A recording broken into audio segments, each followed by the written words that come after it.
welcome back to my channel and welcome to another video. If you are new here, my name is Ani Amavia. Please guys, help me to subscribe and give the video thumbs up. It helps a lot. Mbote na biyo nyonso to ba fami soki ezamba na liboso talanga kombo nanga ezali Anita Mavita. Please aide ngai like, commenter et salaka video malamu. In today's video, I would like to show you what I ate for my breakfast. This is one of my favorite. Na video nanga lelo ba fami na relaxa bino biloko nini o na liaka na déjeuner nga na tongo o ezali pena moko ya babiloko na linga kolia na tongo. Here we go 2 eggs, tozana makimi bale, avocado, avocat, onion, litungulu, sausage, et puis tozali na I got this brown bread. Yeah, I do eat brown bread because brown bread is very healthy. I don't eat white bread. Can you see it? This is very good. This is very good, especially if you are diabetic or you're trying to lose weight or you're trying to avoid adding more weight. Sister, brother, where you are, try this bread. You'll thank me later on. Yeah, naliaka mapa oyo eza vraiment bien makasi, ezali healthy. Naliaka mapa pembe te bomona ezali ya chocolat, ezana mbuma o lokola wangila, ezala pena bien makasi. To so za muta diabète ou bien za moto yo olingi oya munene te olie biloko ezana minene te, liaka ba mapa oyo ezala bien makasi. And then here, this is my cereal. My daughter even wrote my name on it. My cereal is brown. You can see here, this is the one mixed with fruit, mixed with banana, strawberry, apple. The mix is mixed fruit with it. So ezali cereal na ngai na liaka na tongo, esangani na ba fruit ebele, sangani na ba bitabe, na ba babengoni pomme vert, basangsika ba fruit ebele na kati. So this is fresh milk. We all know that fresh milk is good, but it's blue. I know blue, it has a lot of fat on it, but I don't drink like this straight away. I always add water on it. Always a little milk ya blé ya fresh na mela oyo, me na mela ngombala mo boite na sangisa rango na mai po edimne munene na kati. And in my egg, I will add chili. Yeah, this is chili. And because I don't like to eat egg without chili, I feel sick. So that's why I always like to add chili on it. So always ali pilipili na linga kolia maki na nga sang pilipili te na yoka aposa ko sanza. So nataka ngo pilipili. And this is paprika. Yeah, I use paprika for everything. Paprika, you thanks me later on. Paprika is really nice. It's really nice on the food. So nasai like a paprika oyo na biloko nyonso tu mekango okopesa ngai merci. Of course, in my egg, I'll add salt, but not a lot. Namaki nangana kota mungwa me ebele. Coffee. This is coffee. I use 1 teaspoon of coffee. Always a little cafe na sali luto na mukia ba bebe. In my coffee, I'm gonna add honey. This is clear honey. I don't take sugar. I use honey. I'm gonna use honey. Na cafe na ngana kota honey. I mean, it is a secret na kota honey. And this is powder milk needle. Yeah, this is powder milk. I use powder milk. Then always a little needle na ko utilize yango. That's needle how it looks. I'm sure you guys know. If you don't know, you can try it. It's really nice. I love drinking coffee, but I have to drink coffee with powder milk. Without powder milk, I cannot drink coffee. I love coffee, to be honest, but without powder milk, forget it. I can't drink it. So that's why I always use powder milk and fresh milk. I mix both of them together. Sometimes I do make cappuccino. Okay guys, so I'm gonna start making my food now. Remember my egg.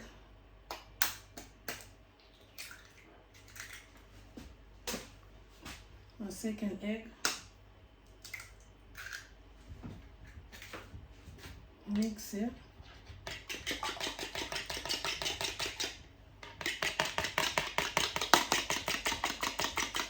Mix it. And remember, chili.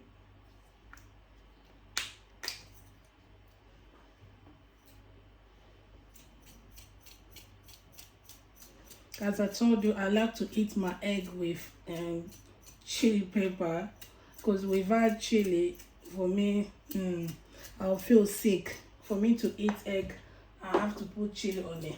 So, but for me, ponalia maki vraiment ponalia ngona ezana pili pili. So, po na yoka posa ko santa te ko. So, yango bomoni na che pili pili. Add chili, mix it. It's not a lot, but I just like it like this. It's not che belete na tina mwa kaka. Et puis paprika. I told you about the paprika. This is paprika. Always a little paprika. So na kocha yangu pi ndambo. Na che e belete, and then mix it yangu. Mix it nicely. And then this is salt, not a lot, just a little bit. That's a mungwa, me belete muke kaka.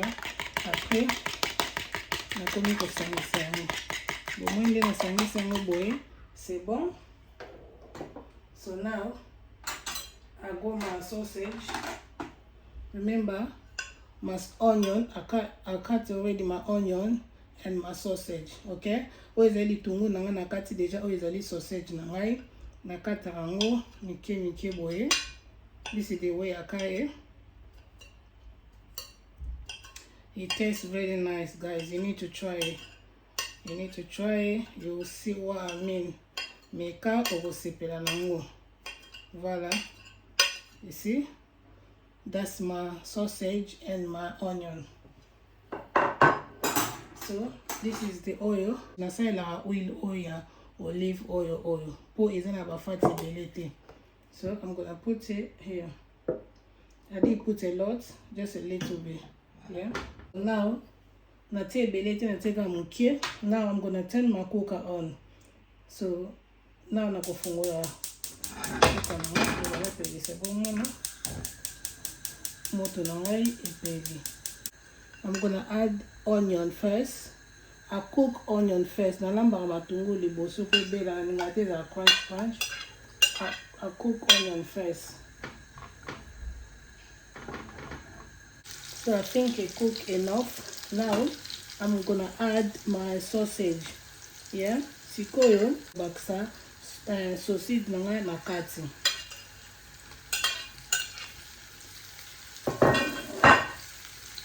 So we need both of them to cook together. Yeah, guys, if you never try like this before, try it. You will thank me later on. It's really nice. It tastes nice, to be honest. It tastes really nice. So yeah, so I cook this one properly. I cook sausage properly. So when I make it, ezala pena nice. Et puis ezala pe kilo penate, ça va quand même. Yeah, I like my one to cook properly. And I'm going to be like bien. You can see, guys, the way it cooks. Can you see? It cooks very well. You see? I'm going to belly bien. Pour ceux qui belly bien, I'm gonna add egg. Yeah. Now I'm gonna add egg. Siko you go to egg na cut.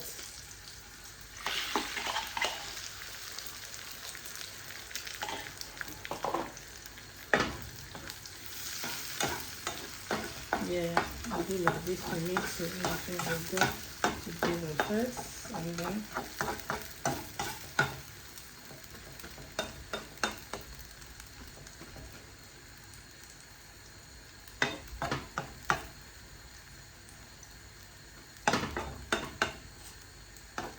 Sometimes when I eat like this, when I'm at home, but when I work, I don't have time for this, you know.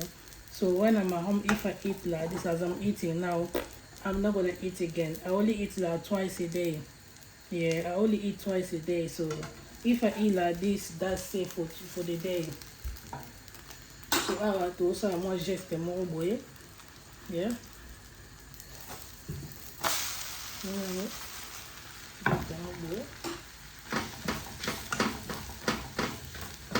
I like my egg to cook well.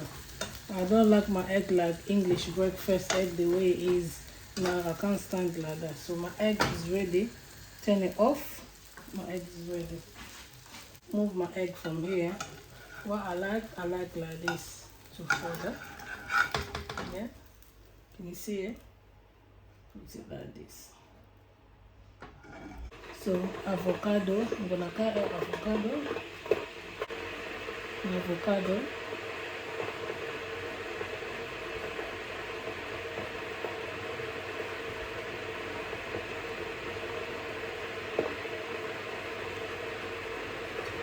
Yeah, milk.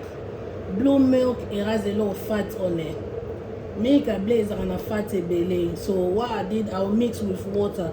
I don't eat drink like this straight away. Yeah, I don't drink milk, but with my cereal, I have to use milk. So when I cereal, I'm not gonna sell on a milk. But this is how I do. That this is just normal water. Now tell milk now always have my yangoyo. Nabakisi mai parce que milk blaze on a fatty belly. So now I'll warm up my milk. Yeah, this is my microwave. I warm up milk. This is my microwave. Turn it on. My microwave is clean. It's clean. It's not dirty. I put my milk in the microwave. Now for only me corn nanga is a salite is a propre. Na tiango na kat. Always cover. Yeah, always cover. Don't use it without cover. Era nyoso tu fo fini kaka kosela ngote without cover. Always cover. Close it and leave it there. So this is the bread. I will only take 2. I don't eat more than 2. Only 2. You see how it looks? Now zaka mi bale. The morning thing is ali. Mapanangai naliaka yangoyo. But I will toast it. I'll put in the toast.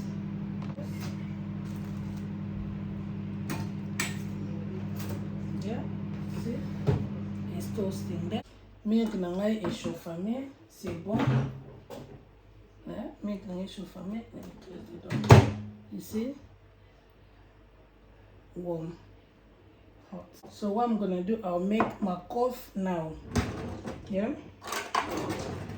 As I say, as I say, I only use small spoon, like teaspoon. Yeah. Here. It's only one, and then one, and then I'm gonna tell you to moko. Na kocha milk ya poussière. Do to oil mi ballet. 2 spoons of powder milk. Actually 3 spoons of powder milk. Yeah. Na cheke ma pananga peut-être ezo na cheke ma pananga peut-être ezo zika. Na wana bomoni. Very nice. Ma pananga yango yo ezikite. This is my bread. You can see. It looks nice. Yeah, put it there. So let's make our coffee. This is hot water. Hot water. Put it on. Where's my moto, yeah? Après, mix honey, mixer, après la jus honey, la rochaba et belete et coquille. On va le boire. Après, la rose milk here. I'll add a little bit. This one here. I'll add a little bit. I'll add a little bit. Fresh milk, yeah.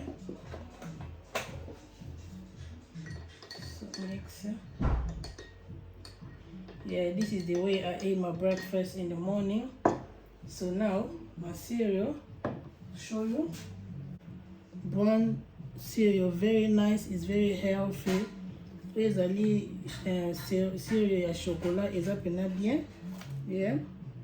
Always brown stuff, brown sugar, brown rice, brown cereal is very healthy, but we don't like it. We only like white stuff which has a lot of sugar on it, a lot of fat on it. But this one is brown. So what I did, I used 3 of this one. Yeah. here. 1,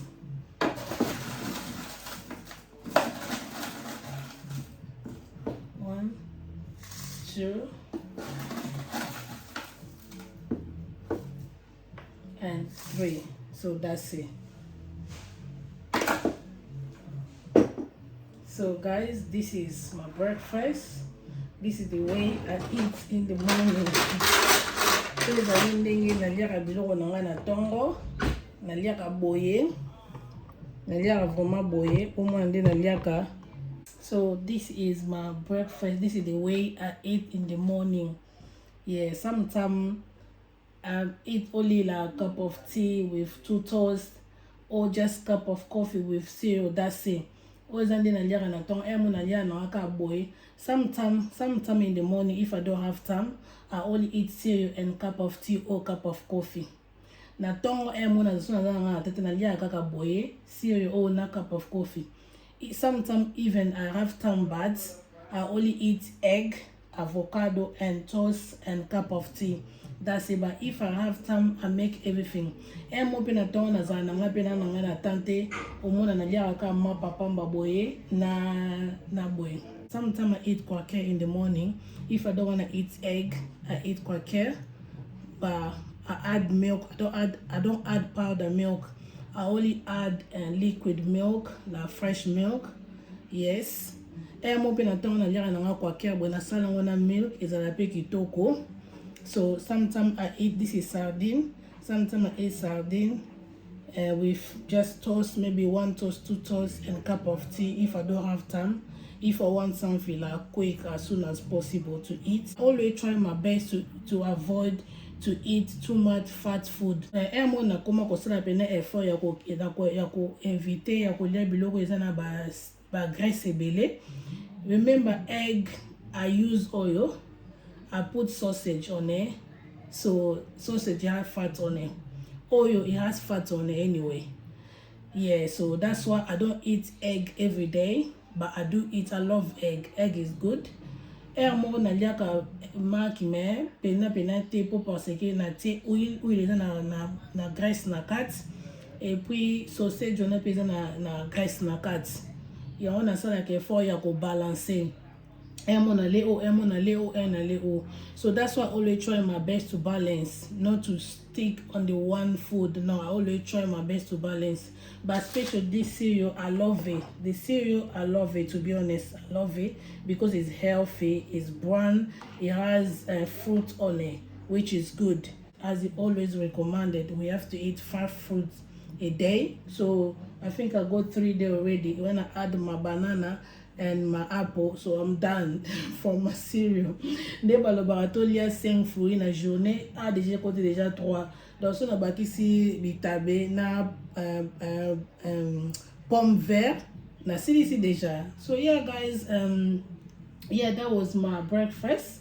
This is the way I eat in the morning, but not only like this. As I said before, I always mix.